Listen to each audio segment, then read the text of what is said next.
Assalamualaikum warahmatullahi wabarakatuh. Selamat siang, perkenalkan nama saya Oriza Surya Hapsari dengan NPM 2317051107 dari kelas C.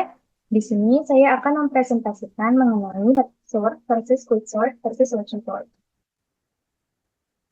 Apa itu merge sort? Algoritma ini memecah daftar menjadi bagian-bagian kecil, mengurutkannya dan menyatukannya lagi. Sedangkan quicksort, algoritma ini memilih satu nilai sebagai acuan, mengelompokkan yang lain berdasarkan nilai tersebut dan mengurutkannya. Apa itu selection sort? Algoritma ini mencari nilai terkecil dan menempatkannya di awal daftar lalu mengulangi proses ini. Mengenai kompleksitas waktu atau time complexity, maka merge sort adalah algoritma pengurutan yang efisien yang membagi array menjadi bagian-bagian kecil dan mengurutkannya secara rekursif. Dalam kasus terburuk, rata-rata dan terbaik, kompleksitas waktu merge sort adalah O n log n. Artinya, waktu eksekusi cenderung konsisten meskipun dalam kondisi input yang sudah terurut. Lalu selanjutnya ada quicksort. Maksudnya adalah quicksort ini algoritma pengurutan yang efisien, di mana dalam kasus terburuknya dengan urutan menurun, kompleksitasnya adalah O n kuadrat. Dalam kasus rata-rata, ketika angkanya acak, kompleksitasnya adalah O n log n. Sedangkan dalam kasus terbaiknya, ketika array sudah terurut, kompleksitasnya juga O n log n. Nah, yang terakhir ada selection sort. Di dalam algoritma selection sort ini, algoritma pengurutan yang sederhana, di mana ia memilih elemen terkecil dari array secara berulang dan menukar posisinya dengan elemen pertama, sehingga seluruh array terurut. Dalam kasus terburuk, rata-rata dan terbaik, kompleksitas waktu selection sort adalah O n kuadrat. Artinya, waktu eksekusinya meningkat secara kuadrat seiring dengan peningkatan ukuran array. Selanjutnya, perbedaan utama dari berbagai kriteria. Di sini ada kriteria dalam penggunaan memori. Dalam merge, yaitu membutuhkan ruang tambahan. Sedangkan quick, in place, tidak membutuhkan ruang tambahan beserta dengan selection, in place juga tidak membutuhkan ruang tambahan. Stabilitas, merge stabil. Quick, tidak stabil, tetapi bisa dibuat stabil. Sedangkan selection, stabil. Lalu metodenya, merge itu eksternal, menggunakan array tambahan, internal di memori utama untuk quicksort dan selection sort. Cocok untuk set data yang besar untuk merge, dan untuk quick, set data yang lebih kecil, sedangkan untuk selection itu array yang kecil. Lokalitas referensi untuk merge ini kurang baik, dan untuk quick baik, dan selection juga kurang baik. Divide and conquer dalam merge ya, dalam quick sort ya, dan selection sort tidak. Nah, cocok dengan problem seperti apa sih masing-masing dari algoritma pengurutan tersebut? Yang pertama ada merge sort. Merge sort ini cocok untuk mengurutkan data dalam jumlah besar yang tidak muat sepenuhnya di memori, seperti pengurutan data pada disk. Contohnya mengurutkan daftar kontak berdasarkan nama di sebuah aplikasi direktori, menggabungkan dan mengurutkan data dari beberapa database besar. Pengurutan file log yang besar untuk analisis data. Nah, untuk quicksort, efektif untuk set data yang lebih kecil sehingga sedang dengan waktu rata-rata yang cepat dan cocok untuk pengurutan in-memory. Contohnya yaitu pengurutan array dalam memori untuk aplikasi desktop atau mobile, pengurutan cepat dalam game untuk mengurutkan skor atau entitas berdasarkan atribut, pengurutan data real-time di sistem perdagangan saham. Untuk selection sort, ini berguna untuk data dengan ukuran kecil karena kesederhanaannya dan ketika memori sangat terbatas. Contohnya itu mengurutkan daftar kecil item dalam aplikasi to-do list. Lalu pengurutan pada sistem tertanam dengan sumber daya terbatas dan pengajaran konsep dasar pengurutan dalam pendidikan komputer. Selanjutnya ada perbandingan kompleksitas waktu time complexity algoritma pengurutan. Di sini dapat dilihat penyajian grafik bahwa merge sort dan quicksort ini terbaik atau rata-rata memiliki kompleksitas waktu yang sama, yaitu O n log n. Tetapi dalam kasus terburuk, kompleksitas waktu quicksort meningkat menjadi O n kuadrat yang disimbolkan oleh garis putus-putus. Kompleksitas waktu selection sort tetap O n kuadrat yang jauh lebih tinggi dibandingkan kedua algoritma lainnya.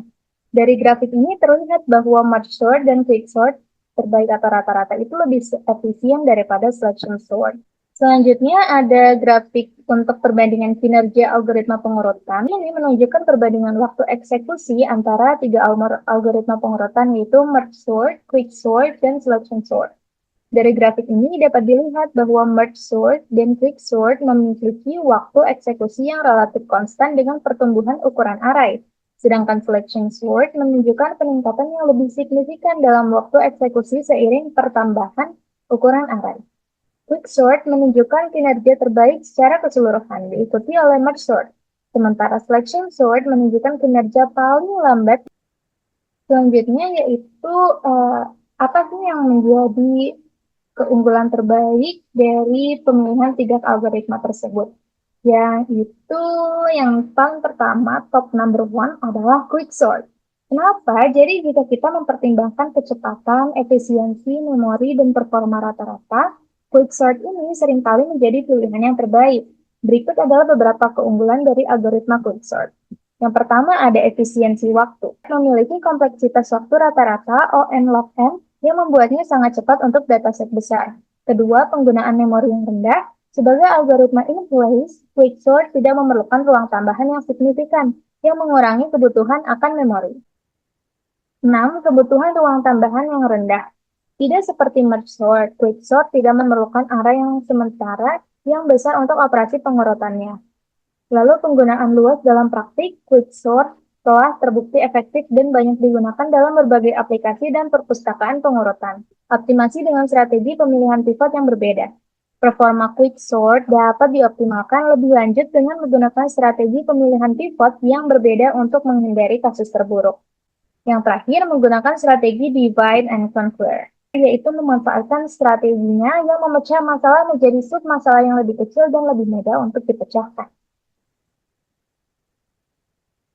Nah, untuk referensi di sini, kita akan menggunakan visual dari HackerArt. Nah, di sini kita ada merge sort.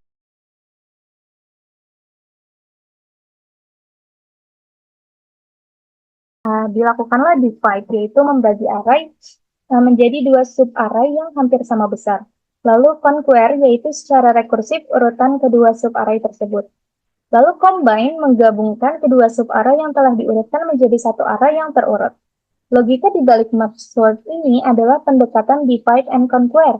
Array dibagi menjadi dua bagian. Masing-masing bagian diurutkan secara independen dan kemudian dua bagian yang diurutkan digabungkan untuk membentuk array yang sepenuhnya diurutkan. Lanjutnya, quicksort. Yang pertama itu memilih pivot. Pilih elemen sebagai pivot, bisa dari posisi mana saja dalam array. Lalu yang kedua, partition. Bagi array menjadi dua sub-array. Elemen yang lebih kecil dari pivot diletakkan sebelum pivot, dan yang lebih besar setelahnya. Lalu rekursif, lakukan rekursif pada kedua sub-array tersebut. Nah, quicksort ini juga menggunakan pendekatan divide and conquer, tetapi dengan cara yang berbeda. Setelah memilih pivot, array dibagi menjadi dua bagian berdasarkan pivot tersebut, dan proses ini diulang secara rekursif. Selanjutnya ada selection sort.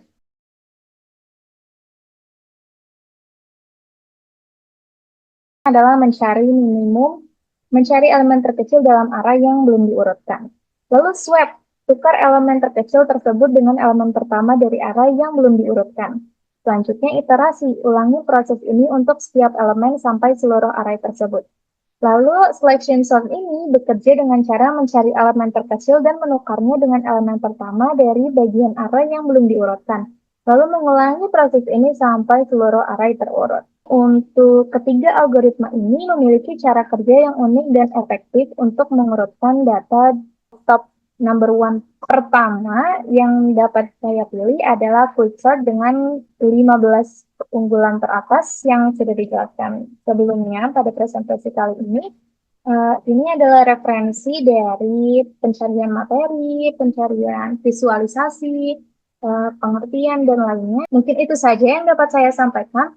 Terima kasih atas waktunya telah menonton video ini hingga akhir. Terima kasih. Saya Rizal Surya Hapsari dengan NPM 2317051107 dari kelas C. Mohon maaf bila banyak kesalahan. Terima kasih, semoga bermanfaat. Semoga harinya menyenangkan.